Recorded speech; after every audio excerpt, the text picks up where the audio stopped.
हाय, मैं आपकी मधु। आज मैं आपको अंजाम पथीरा का पार्ट 2 एक्सप्लेन करूंगी। अगर आपने पार्ट 1 नहीं सुना है तो पिछला वीडियो में जाके आप सुन सकते हो। तो शुरू करते हैं बिना देरी के।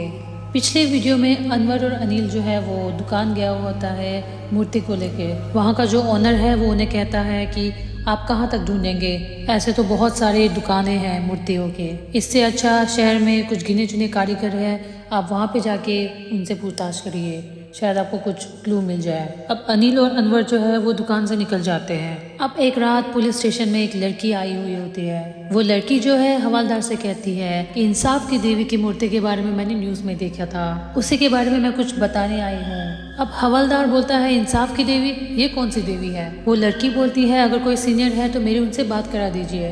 अब हवलदार जो है अंदर जाता है और पुलिस को इन्फॉर्म करता है कि सर बाहर एक लड़की आई हुई है, पर वो पुलिस ध्यान ही नहीं देता और वो अपने फोन में ही बिजी था। अब ये पुलिस और हवलदार जो है दोनों बिजी हो जाते हैं। थोड़ी देर बाद हवलदार बोलता है कि वो लड़की आई थी, इंसाफ की देवी की मूर्ति के बारे में कुछ बात कर रही थी। तो पुलिस उसे बोलता है अरे पागल, तूने पहले क्यों नहीं बताया, जा जा जा उस लड़की को लेके आ जा अंदर। अब हवलदार जो है वो बाहर चला जाता है उस लड़की को लेने, पर वो लड़की वहाँ से जा चुकी थी। अब सीन शिफ्ट होता है अनवर के घर पे। अनवर घर पे बैठे बैठे सोच रहा था, उतने में उसकी वाइफ आ जाती है और वाइफ बोलती है कि तुम क्यों इतने परेशान हो, इतना क्यों सोच रहे हो? अनवर बोलता है कि ये केस इतना डीप हो गया है पर कुछ क्लू ही नहीं मिल रहा है। उसकी वाइफ बोलती है इस मूर्ति में कुछ न कुछ ज़रूर बात है, इसीलिए वे बहुत इंटरेस्टिंग दिख रही है। अनवर की वाइफ बोलती है क्या पता अगर ये खूनी ने ना बनाया हो या फिर उसने किसी शिवकार से बनाया हो। आई थिंक इस मूर्ति में आज शिवकार ने अपना नाम कहीं ना कहीं तो ज़रूर लिखा होगा, इतनी सुंदर कला में उससे गर्व तो होगा, तो कहीं ना कहीं ढूंढने पर तुमको नाम मिल जाएगा। अनवर बोलता है मूर्ति का कोई भी कोना नहीं छूरा है और कुछ भी नहीं मिला है। अगली सुबह पुलिस डिपार्टमेंट की मीटिंग हो रही होती है। सीनियर इंस्पेक्टर कहती है पहले तो सब अपना फ़ोन जो है वो बंद कर दीजिए, इस केस को लेके आप या तो फ़ोन में या तो ईमेल में कुछ भी बात नहीं करेंगे, जो भी होगा डायरेक्ट बात करेंगे।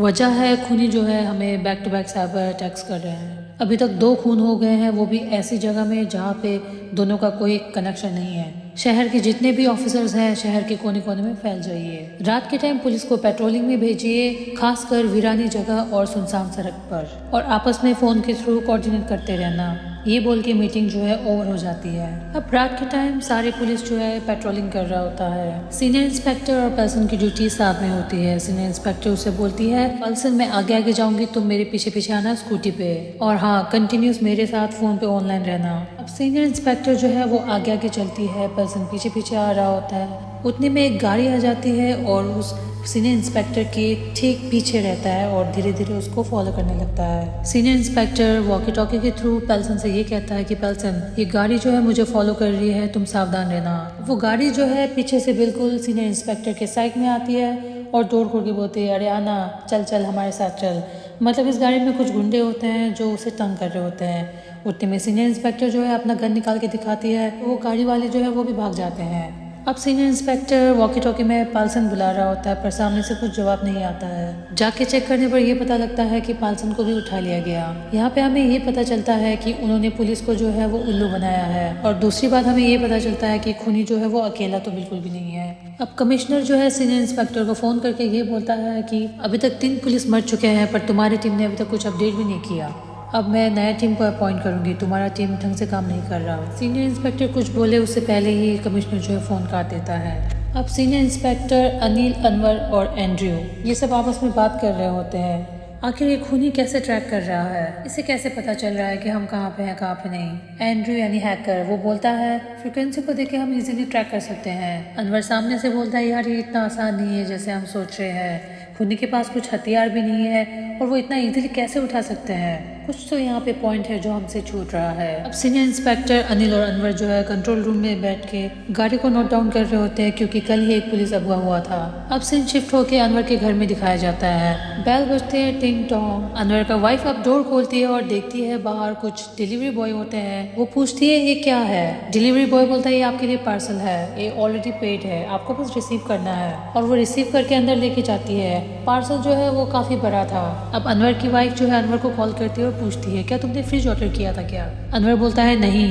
वाइफ बोलती है कि कुछ पार्सल आए हैं यहाँ पे, मैं तो खोल रही हूँ उसे। वो पार्सल खोलने लग जाती है। अब वो पार्सल खोलने लग जाता है और धीरे धीरे खोलने के बाद अंदर से लाश निकलता है और वो चिल्लाने लग जाती है। अब पुलिस जो है अनवर के घर आ पहुंचा था। अनवर की वाइफ और उसकी बेटी बहुत डरी हुई थी। पुलिस अनवर के वाइफ को कहती है कि आपको डरने की कोई जरूरत नहीं, मैं 2 पुलिस को यहाँ पे छोड़ के जा रही हूँ। पीछे से अनिल आता है और बोलता है मैम, ये सब एक सोची समझी साजिश थी। इस बार इन्होंने सारे सीसीटीवी जो है वो बंद कर दिए हैं। अनिल को कॉल आता है फॉरेंसिक डिपार्टमेंट से। फाइनली इनको और कुछ नहीं, एक फिंगरप्रिंट मिल गई थी। चलो कुछ ना से कुछ तो सही। अब एंड्रयू अपने स्किल से उस फिंगरप्रिंट के मालिक जो है उसको निकाल लेता है। अब वो कोई समीर नाम का इंसान था। उसके बैकग्राउंड पता करने के बाद ये पता चलता है कि वो तो अभी तक जेल में ही है और वो समीर एक गुंडा था। पुलिस जो है समीर के बारे में और इन्फॉर्मेशन निकालने लगता है। वो सारे गुंडों से मिलता है जो समीर के साथ काम करता था, पर उनसे भी उन्हें कुछ पता नहीं चलता है। अब एंड्रू ये पता लगाता है कि समीर कितने नंबर से पहले बात करता था। 3-4 नंबर निकलने के बाद उन्हें ये पता चलता है कि सारे सिम तो बंद है, सिर्फ एक सिम जो है वो अभी भी चालू है। अब एंड्रू उस नंबर को भी हैक करने लग जाता है और उस नंबर का लोकेशन जो है वो मिल जाता है और पुलिस उस घर के बाहर पहुंच जाता है। उस रूम के अंदर 3 लड़कियां जो है वो गांजा फूक रही होती है। डोर बेल बजने पर लड़की आके दरवाजा खोलती है। पता चलता है कि बाहर पुलिस है। अब पुलिस अंदर आ जाती है और उस लड़की से पूछताछ करने लगती है। पुलिस बोलती है कि तुमने इतना नंबर निकाल के किसको दिया है, ये बताओ। लड़की पहले कुछ नहीं बोलती है, पर डराने धमकाने के बाद वो बोलती है कि हाँ, समीर के जेल के बाहर आने के बाद उसने मुझे कांटेक्ट किया था, मैंने उसे एक सिम और एक फ़ोन दिया, इसके बाद मैं कभी नहीं मिली हूँ समीर से। अब एंड्रू जो है समीर के फ़ोन को हैक करता है और उन्हें एक लोकेशन मिलता है मछुआरों की जगह का। पुलिस फोर्स जो है वहाँ पे चले जाते हैं छापा मारने के लिए और यहाँ पे एंड्रू का सिस्टम जो है उसे भी हैक कर रहा था खूनी जो है। वहाँ पे छापा मारने के बाद उन्हें एक बॉडी मिलता है, वो और कोई नहीं विक्रम ही था। जी हाँ, उस बॉडी को देख के लग रहा था कि ये पिछले 3 महीने से यहाँ पे मरा पड़ा हुआ है। और यहाँ पे एंड्रू का सिस्टम जो है वो हैक हो जाता है और वहाँ पे एक वीडियो ऑटोमेटिक प्ले होता है। उस वीडियो में जो है पुलिस को बांध के रखा हुआ होता है और खूनी जो है उसकी आंखें निकाल देता है और उस पुलिस को मार देता है। रात को एंड्रू और अनवर साथ में बैठा हुआ होता है। अनवर उसे बोलता है मुझे तो शक हो रहा है तुम्हारे हैकर होने पर भी, और अनवर पानी पीने जाता है। जब वो पानी पी रहा होता है तो वो देखता है जो मूर्ति जो है वो हिल रहा होता है। अनवर एंड्रू को बोलता है जल्दी पता लगाओ ये क्या है। एंड्रू गूगल करता है और उन्हें पता चलता है कि भाप के संपर्क में आने से ये मूर्ति जो है अपना रंग चेंज करता है। इसे तांबे की मूर्ति पे मिक्स किया गया है। अनवर उस मूर्ति को गौर से देखता है और उसे वहाँ पे दिखता है कुछ ST नाम से लिखा गया है।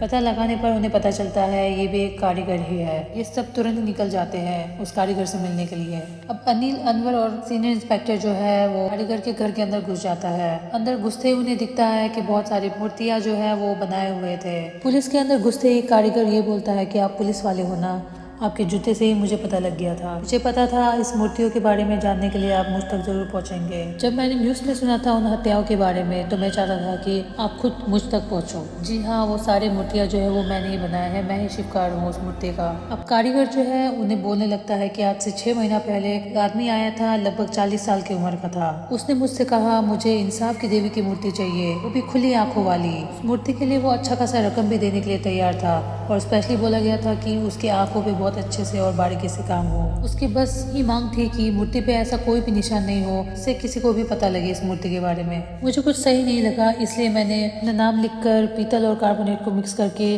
उसे ढक दिया और कुछ महीने बाद वो आदमी आया और मूर्ति ले गया। उस दिन के बाद से मैंने उसे नहीं देखा। अब सीनियर इंस्पेक्टर बोलती है क्या वो शख्स तुम्हारे सामने आएगा तो क्या तुम पहचान सकती हो? कारीगर चश्मे खोल के ये बोलता है कि उसने मेरी दोनों आंखें छीन ली ताकि फिर कभी मैं ना देख पाऊँ, और उसने मेरी जान बख्श दी क्योंकि मैंने उसके लिए मूर्ति बनाया। उतने में कारीगर की बेटी आ जाती है, दवाई देने लगती है अपने पापा को और कारीगर बोलता है ये मेरी बेटी है, कुछ दिन पहले थाने में आई थी और ये कुछ बताती उससे पहले इसे फोन आ गया और धमकी देने लग गया, अगर कुछ भी बताओगे तो दोनों मारे जाओगे। अब वो बेटी बोलती है अगर खूनी सामने भी आ जाएगा तो कुछ फायदा नहीं क्योंकि मेरे पापा जो है देख नहीं सकते, उन्हें नहीं पता चलेगा। उतने में कारीगर बोलता है पर एक बात है, उसने मुझसे 5 मूर्ति बनवाए हैं, अभी तक 3 खून हो गया और 2 मूर्ति उसका जो है वो अभी भी मेरे पास ही है। पुलिस उन्हें थैंक यू बोलती है और ये सब यहाँ से चले जाते हैं। जी हाँ, यहाँ पे हमें ये पता लगता है कि 2 मूर्ति और बाकी है, इसका मतलब है 2 खून होना और भी बाकी है। अब एंड्रू, अनिल, अनवर और पुलिस इंस्पेक्टर जो है बात कर रहे होते हैं। एंड्रू ने ये बोलता है जो भी पुलिस है उसका पहले फ़ोन गिरता है, इसके बाद ही उसे उठा के लेके जाता है। क्यों ना हम एक एप्लीकेशन बना लें, जैसे अगर किसी पुलिस का फ़ोन गिर जाता है बाय मिस्टेक भी तो यहाँ पे अलार्म जो है बच जाएगा। सीनियर कहती है तो ये भी हैक कर लेगा। एंड्रू बोलता है बहुत सारे एप्लीकेशंस है तो ये भी एक नॉर्मल एप्लीकेशन जैसा होगा जिससे उसे डाउट नहीं होगा। रात हो जाती है और पुलिस फिर पेट्रोलिंग करने लग जाता है। अब पेट्रोलिंग खत्म होने के बाद एक पुलिस जो है अपने घर की तरफ जा रहा होता है। वो अपने घर में चला जाता है और जैसे वो अंदर घुसता है वैसे ही लाइट चला जाता है। अब पुलिस जो है टॉर्च ढूंढने लग जाता है। उतने में ही एक आदमी सामने आ जाता है जो मास्क पहना हुआ होता है, पर पुलिस जो है इस बार गिरता नहीं है और वो हाथापाई करने लग जाता है। हाथापाई करते वक्त एक आदमी जो है पीछे से पुलिस के सर पे चेयर मार देता है, वो वहीं पे बेहोश हो जाता है। पुलिस के हाथ से फोन गिर जाते हैं। फोन गिरने पर अलार्म जो है पुलिस स्टेशन पे बजने लग जाता है, जिससे एंड्रयू और अनवर को ये पता चल जाता है कि किसी का फोन गिरा है। पता लगने पर ये सब उस पुलिस के घर पे पहुंच जाते हैं। तब तक बहुत देर हो चुका होता है, पुलिस को उठा के ले जा चुका होता है। नेक्स्ट मॉर्निंग सीन जो है मेट्रो स्टेशन पे दिखाया जाता है। वहाँ पे दो लेडी है और एक आदमी जो व्हीलचेयर पे बैठा हुआ है। दो लेडी जो है वो व्हीलचेयर वाले को मेट्रो के अंदर लेके जाता है और अपने साइड पे रखता है, पर नेक्स्ट स्टेशन आने पर वो खुद उतर जाती है दोनों, पर उस व्हीलचेयर वाले को वहीं पे छोड़ देता है। इतने में कोई वॉकर आता है, व्हीलचेयर वाले को एक्सक्यूज मी सर बोलता है, तो पता लगता है कि ये तो एक लाश है। वो वॉकर पुलिस को इन्फॉर्म कर देता है और ये जो न्यूज़ है बहुत तेजी से फैल जाता है। अब पुलिस जो है फिर से रिपीट करके CCTV फुटेज जो है चेक करता है, उनमें भी उन्हें कुछ क्लू नहीं मिलता है। और वहाँ फॉरेंसिक डिपार्टमेंट जो है वो सेम रिपीट करता है कि खून जो है सेम टू सेम पहले की जैसा ही हुआ है, आंखें निकाल दी गई है और दिल निकाल दिया गया है। उतने में कमिश्नर वहाँ पहुँच जाता है और ये इन्फॉर्म कर देता है कि अब से आप लोग इस केस में काम नहीं करेंगे क्योंकि आप प्रॉपर अपडेट नहीं दे रहे हो, ना ही कुछ कर पा रहे हो। मैंने न्यू टीम को अपॉइंट किया है, वही इस केस को हैंडल करेंगे अब से। अब अनवर जो है घर पे बैठा हुआ था, उतने में उसको फॉरेंसिक डिपार्टमेंट से एक वर्कर का फ़ोन आता है और बोलता है, सर मुझे आपसे कुछ कहना है। अभी तक जितने भी मर्डर हुए हैं सबको नींद की दवाई इंजेक्ट किया गया है और जो लास्ट बॉडी है उसके भी खून में नींद की दवाई की इंजेक्ट पाई गई है, और उसके साथ साथ BP की दवाई भी पाई गई है। दरअसल उससे काफ़ी वक्त से हाई BP की बीमारी थी। अब थोड़ी देर बाद होने पर फ़ोन कट हो जाता है और अनवर वहाँ बैठ के सोचने लगता है। अब अनवर जो है सीनियर इंस्पेक्टर के घर पहुँच जाता है और उससे कहने लगता है जो नींद की दवाई है वो सिर्फ नींद के लिए नहीं, हिप्नोटाइज के लिए भी यूज़ किया जा सकता है, इसीलिए अब तक जितने भी पुलिस मर गए हैं उनको ईजिली उठाया गया था। जी हाँ दोस्तों, अब यहाँ पे ये पता चलता है कि खूनी जो है इतना ईजिली कैसे अपने शिकार को उठा के लेके जाता है। ये एक हिप्नोटाइज का कमाल है। अगर आप एक बार हिप्नोटाइज हो जाते हो तो आपसे कुछ भी करा सकता है सामने वाला। अनवर पुलिस इंस्पेक्टर से बोलता है शरद को इसलिए उस नींद की गोली से असर नहीं हुआ क्योंकि वो एक BP पेशेंट है और उसने थोड़ी देर पहले ही BP की मेडिसिन जो है वो ली हुई थी, जिससे वो खूनी के वश में नहीं आ पाया और वहीं पे हाथापाई होने लग गया। सीनियर इंस्पेक्टर अनवर से बोलता है देखो अनवर, अब हम इस केस में नहीं है और हमें इस केस में इंटरफेयर भी नहीं करना चाहिए, पर हाँ जानकारी होना अच्छी बात है और मैं नई टीम इन्फॉर्म कर दूंगी इस बारे में। अब अनवर जो है अपने घर चला जाता है। वहाँ पहुँचने पर अनवर देखता है तो उसकी बेटी जो है वो खेल रही होती है। अनवर उसके सामने बैठ जाता है और देखने लगता है उसकी बेटी जो है वो स्पिनर के साथ खेल रही थी। अब उस स्पिनर को देख के अनवर को कुछ याद आ जाता है और वो वापस ऑपरेटर रूम में चला जाता है। वहाँ एक लेडी काम कर रही होती है। अनवर उसे पूछता है कुछ पता चला है क्या अब तक? लेडी बोलती है मैंने बहुत कोशिश की पर कुछ पता नहीं लग रहा। अनवर उसे बोलता है कि स्पिनर किलर को ज़रा छान मारना, क्योंकि मैंने एक वीडियो में देखा था एक किलर जो है स्पिनर के साथ पोज दे रहा था। अब वो लेडी ढूंढने लगती है तो उसे एक शख्स मिलता है जिसका नाम साइमन मंचूरियन होता है। अब वो साइमन के बारे में पता लगाता है। बचपन से ही साइमन मंचूरियन ने अपना अलग दुनिया बना के रखा था। उसने अपनी कंप्यूटर इंजीनियरिंग जो है वो UK से किया हुआ था और भारत वापस आ गया था। अब साइमन के पिता जॉर्ज को पता चलता है कि साइमन जो है उसके बैंक से पैसे जो है चुरा रहा था, और साइमन जो है अपनी फ्री टाइम में ऐसे ऐसे वीडियोस देखा करता था जैसे कि टॉर्चर वाला वीडियो, स्लैशर होता है, किसी को काटना मारना, ये सब वीडियोस जो है वो देखता रहता था। उसके पापा के मना करने के बाद भी वो लगातार यही करता रहता था। अब एक दिन साइमन और उसकी माता पिता डाइनिंग टेबल पे बैठे हुए होते हैं। साइमन के माता पिता जो थे साइमन से थक गए थे, तंग आ गए थे। वो दोनों टेबल से उठ के चला जाता है। अब कुछ दिनों बाद इसको ये पता चलता है कि साइमन के माँ बाप जो है कितने दिनों से चर्च नहीं आए थे। अब पुलिस पूछताछ के लिए साइमन के पास आते हैं, उसे कुछ पूछताछ करने लगते हैं तो वो जवाब देते रहता है। अब पुलिस सारे घर की तलाश तो ले लेता है पर उन्हें कुछ नहीं मिलता है। एक पुलिस जो है वो किचन में जाता है और फ्रिज खोलता है। फ्रिज खोलने पर उसे दिखता है कि साइमन ने अपने माँ बाप को टुकड़े टुकड़े काट करके फ्रिज के अंदर डाल दिया था। इसके उसके बाद साइमन को गिरफ्तार करके ले जाया जाता है। अब अनवर जो है बोलता है कि अभी फ़िलहाल चेक करो कि वो कहाँ पे है।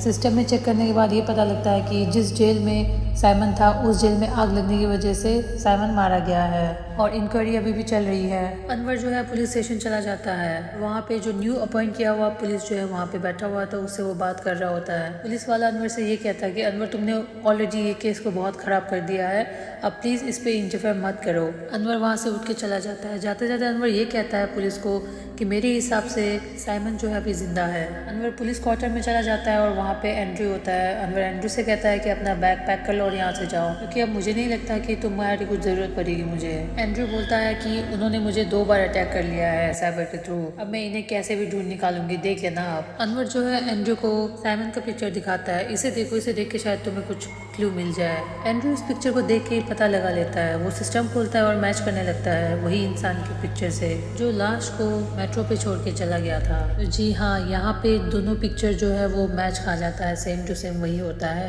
एंड्रू जो है उस पिक को लेके पुलिस स्टेशन चला जाता है। वहाँ पे पुलिस को वो बोल देता है कि साइमन अभी भी जिंदा है। उस दिन मेट्रो पे जो लाश छोड़ के गया था वो और कोई नहीं, साइमन ही था। पुलिस वाला सामने से बोलता है हमें पता है और उसकी सुबह ही मौत हो गई है आज। अब ये सुन के अनवर को शौक लग जाता है। पुलिस बोलता है आज सुबह हमें पता लगा कि मौत हो गई है। वहाँ से देवी की मूर्ति भी मिली है। वहाँ पे एक लेटर भी मिला था, उस लेटर में ये लिखा था कि खेल मैंने शुरू किया है और मैं ही खत्म करके जा रहा हूँ। इस सब खून में एक राज था जो अब मैं अपने साथ लेके जा रहा हूँ। पुलिस कहता है अब ये केस खत्म हो गया है और हम एक प्रेस कॉन्फ्रेंस कर रहे हैं। ये सब सुनने के बाद भी अनवर को कुछ न कुछ गड़बड़ लगता है। अनवर को ये पता था कि खूनी अभी तक जिंदा है। अब अनवर को एक कॉल रिसीव होता है और वो कॉल और कोई नहीं, वही कारीगर किया हुआ होता है। अब अनवर गाड़ी लेके कारीगर के पास पहुँच जाता है। कारीगर बोलता है कल एक आदमी आया था और जो छठवा मूर्ति मैंने अपने लिए बनाया था वो भी लेके गया है। उसे शायद लगा है मैं देख नहीं पाऊंगा, पर इस बार मेरी बेटी ने उसे देख ली और हमने उसको तस्वीर में कैद किया है। कारीगर अब अनवर को वो पिक्चर दिखाता है। उसे देखकर अनवर शॉक्ड हो जाता है और कहने लगता है ये तो डॉक्टर बेंजामिन है।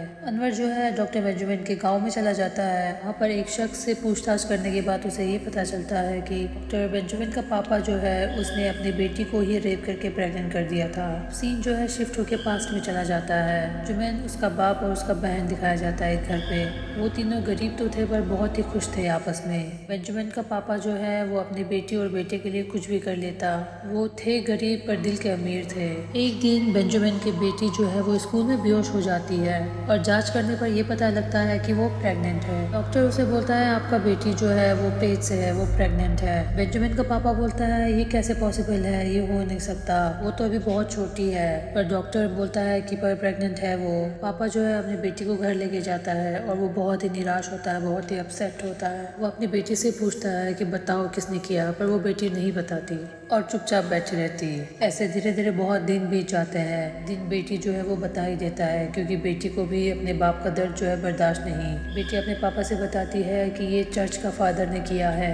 फादर जो था यहाँ बहुत हरामी था। वो लोगों के सामने बहुत अच्छा होने का नाटक करता था। वो स्कूल में भी बच्चे को हैरेस करते थे पर कोई कुछ नहीं बोल पाता था। बेंजामिन का पापा जो है वो पुलिस कंप्लेन करने जाता है, पर वहाँ पे पुलिस ये बोलता है कि आपकी बेटी जो है नाबालिग है और गांव में बदनामी भी हो सकती है, तो आप अपना केस जो है वापस ले लीजिए। अब वो पुलिस जो होता है फादर से मिलने जाता है और वहाँ पे ये दोनों बात करने लग जाता है। पुलिस बोलता है कि आप ऐसे कैसे कर सकते हो, आपको तो यहाँ पे पूजा जाता है, मानो अगर ये बात फैल जाएगी तो आपकी क्या इज्जत रह जाएगी। पुलिस बोलता है कि अगर तुम मुझे कुछ दे दो मोटा रकम तो मैं इस केस को हैंडल करूंगा। फादर बोलता है ठीक है, दे दूंगा मैं तुझे पैसे। अब पुलिस जो है बेंजामिन के घर पे चला जाता है और वहाँ पे टॉर्चर करने लग जाता है। वो बेंजामिन के पापा को बोलता है कि ये इल्जाम तो अपने सर पे ले ले। बेंजामिन का पापा जो है मना करता है। वो बहुत मारता है उस पापा को और बेंजामिन को भी मारता है, पर ये लोग इल्जाम लेने के लिए रेडी नहीं होता है। बहुत टॉर्चर करता है, बहुत मारता है, पर इनसे कुछ हो नहीं रहा था। तो ये बच्चे के पास चली जाती है और बच्चे को मारने का धमकी देता है। अब ये देख के पापा जो है वो बहुत ही रोने लगता है और बोलने लगता है कि प्लीज़ मेरी बेटी को छोड़ दो, मैं ले लूँगा इल्ज़ाम। और वो पापा जो है वो इल्ज़ाम ले लेता है अपने सर पे और उसे जेल लेके चला जाता है। और जो बेटी है उसे शहर भेज दिया जाता है अपने अच्छा फ्यूचर के लिए, कि गांव में वो रह नहीं पाएगी। अब बेंजामिन जो है अपने पापा से मिलने जाता है जेल पे। हमेशा उसका पापा हमेशा यही बोलता है कि बेटा पढ़ाई पे बहुत अच्छे से ध्यान देना। बेंजामिन के पापा जो है वो बहुत परेशान हो गए थे, क्योंकि जेल में भी सब लोग जो है उसे टॉर्चर करता है और वो वहीं पे सुसाइड कर देता है। बेंजामिन जो है अपना होश खो बैठता है और वो थोड़ा पागल सा हो जाता है। अपने दिन काउंसलिंग करने पर वो थोड़ा ठीक हो जाता है और गांव वाले की मदद से वो फॉरेन भी चला जाता है पढ़ने। अनवर जो है अनिल को फ़ोन लगाता है और अनिल को बोलने लगता है कि जितने भी अभी तक खून हुए हैं अदर बैनेट, सीआई चंद्र और तुम्हारी वजह से ही ये खून हुई है। जी हाँ दोस्तों, जिस पुलिस ने घूस लिया था वो और कोई नहीं, इंस्पेक्टर अनिल ही था, अनवर का दोस्त। और आपको ये भी पता होगा कि लास्ट नंबर जो है वो उसी का है। अब अनवर जो है अनिल को बोलता है तुम वहाँ पे रुको, मैं आ रहा हूँ तुमसे बात करने के लिए। जब तक अनिल वहाँ पहुँचता है अनवर को भी उठा लिया था। अब अनवर जो है एंड्रू को फ़ोन करके बोलता है कि लोकेशन चालू रखो। अब एंड्रू के बहुत मेहनत करने के बाद उसे मिल जाता है लोकेशन और उस लोकेशन में अनवर पहुँच जाता है। सीन शिफ्ट होता है और खूनी की गोडाउन में दिखाया जाता है। वहाँ पे इंस्पेक्टर अनिल को बांध दिया गया था। बेंजामिन उसे बोलता है कि तुझे लगा होगा कि तुझे क्यों नहीं मैंने अभी तक मारा, क्योंकि मैं तुझे तरपा तरपा के मारना चाहता था। उतने में अनवर और पुलिस वहाँ पे पहुँच जाते हैं। अनवर देखता है अनिल को वहाँ पे बांधा गया था। वो अनिल को खोलता है पहले तो उतने में जवन जो है उस पर हमला कर देता है। वहाँ पर भी थोड़ा मारपीट होता है। इसके बाद जवन को गिरफ्तार किया जाता है। अनवर थोड़ा घायल हो गया था और उसे हॉस्पिटलाइज किया गया था। उतने में अनिल आता है और उसे शुक्रिया करने लगता है। अब बेंजामिन की यहाँ पे पूछताछ चल रही होती है। पुलिस इंस्पेक्टर जो है उसे पूछ रही होती है कि बताओ तुमने क्यों मर्डर किया है, और बेंजामिन जो है रिप्लाई में कुछ नहीं बताता, वो चुपचाप रहता है। थोड़ी देर बाद अनवर आता है अंदर। उसे देखकर बेंजामिन बोलता है वाह, मानना पड़ेगा तुम्हारे दिमाग को। सिर्फ उसी एक स्पिनर से जो साइमन ने गलती से छोड़ दिया था उसकी वजह से तुमने आज मुझे ढूंढ निकाला। अनवर जवाब में बोलता है तुम्हारा प्लान भी कुछ कम नहीं है। तुमने 5 पुलिस को मारा है जब मारना तुम्हें सिर्फ 2 को ही था, बाकी 3 तो मुफ्त में बलि के बकरे बन गए। जुविन बोलता है कि फादर नेट भी तो गायब है कितने दिन से, इसका ये मतलब होता है कि उसने उसको भी टपका दिया है। अनवर बेंजामिन से ये कहता है कि आज नहीं तो कल तुम्हें पकड़ ही लेंगे, क्योंकि तुमने 5 पुलिस को मारा है और ये लोग तुम्हें छोड़ेंगे नहीं। तुम्हारे शुरू हुए खेल से तुम ही खत्म हो जाओगे, क्योंकि अनिल अभी भी जिंदा है और फिर इंसाफ की देवी की मूर्ति अभी भी तो एक बाकी है। बेंजामिन बोलता है सही है, इंसाफ की देवी अभी बाहर ही है। अब न्यूज में ये दिखाया जाता है कि बेंजामिन को 10 बजे कोर्ट पहुंचना था, अभी 12 बज गया है पर वो अभी तक नहीं पहुंचा है। यहाँ ये न्यूज देख के अनवर को थोड़ा बुरा लगता है और वो अनिल को कॉल करने लगता है। अनिल वहाँ कॉल देखकर भी नहीं उठाता है, वो इग्नोर कर देता है। उसी तरह जॉन को लेके पुलिस वाला जो है जंगल के रास्ते से चले जाते हैं। दूर पर ये लोग उतर जाते हैं और उसका एनकाउंटर कर देता है। जॉन को गोली लगने पर वो मर जाता है। दूसरी साइड अनिल के घर पे बेल बजने लगता है, वो डोर खोलता है। वहाँ पे एक लेडी आई हुई थी, उसे कुछ पूछ रहा होता है। पर जो है अनिल के घर की तरफ आने लग जाता है। शायद कुछ डाउट हो गया था, अनिल के रूम की तरफ आ रहा था तो लेडी को वहाँ से आते हुए देखता है, पर वो उसे इग्नोर करके अनिल के घर चले जाता है। घर जाने पर देखता है कि अनिल को किसी ने मार डाल दिया है